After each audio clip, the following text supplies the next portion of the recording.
خوش اومدین به ویدیو دیگه با من. تو این ویدیو میخوایم با هم دیگه بافت تیغ ماهی هلندی رو یاد بگیریم. پس تا انتهای این ویدیو همراه من باشین. یه فرق از وسط باز کنین برای بافت دو طرفه و بعد یه لایه مثلثی از جلوی سر جدا کنین و به دو قسمت تقسیمش کنین.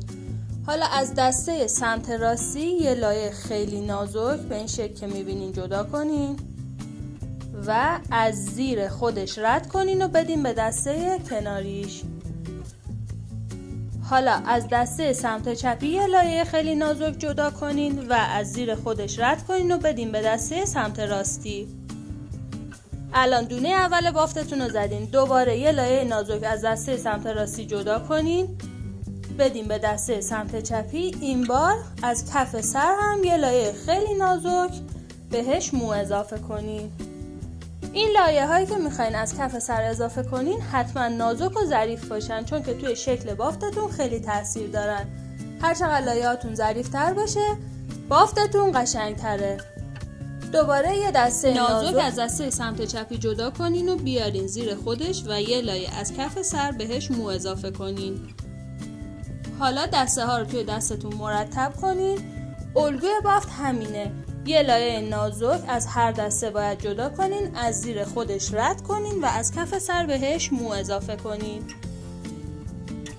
برای اینکه بافتتون تمیزتر و قشنگتر بشه میتونین یه مقدار خیلی کم از کرم مو استفاده کنین توی بافتای تیغ ماهی، چون که این بافت بیشتر جنبه تزئینی داره و خیلی ماندگاری نداره و برای مهمونی‌ها مناسبت کوتاه میشه ازش استفاده کرد. من سرعت ویدیو رو زیاد نکردم که شما کاملا ببینین که چه اتفاقی میفته و مراحل بافتن این مدل مو چجوریه.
قسمت برآمده سر میرسین حتما دستتون رو روی سر نگه دارین، یعنی جهت دستتون به سمت بالا نیاد که بافتتون از کف سر جدا شه.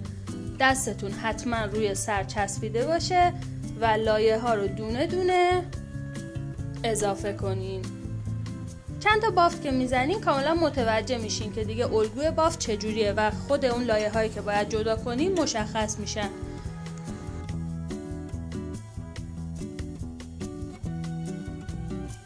الان ببینین کاملا مشخصه که من کدوم لایه رو باید جدا کنم و ببرم زیر.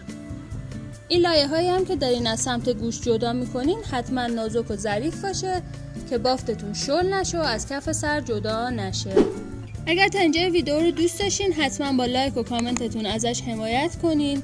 این کار شما باعث میشه که بچهای بیشتری بتونن این ویدیو رو ببینن. اگر به محتوای چنلمون و بافت مو علاقه دارین حتما دکمه قرمز رنگ پایین ویدیو رو بزنین و چنلمون رو سابسکرایب کنین که هر روز کلی آموزش جدید میذارم براتون.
بعد از اینکه لایه‌های کف سریتون تموم شد، انتهای موها رو بافت تیغ ماهی ساده بزنین.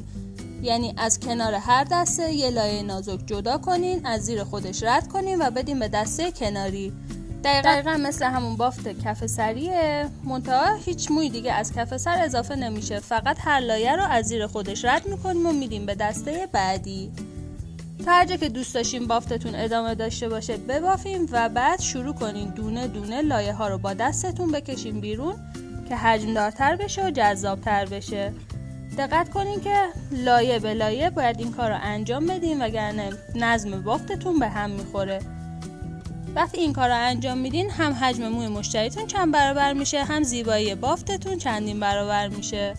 فقط باید خیلی با حوصله و آروم این کار رو انجام بدین.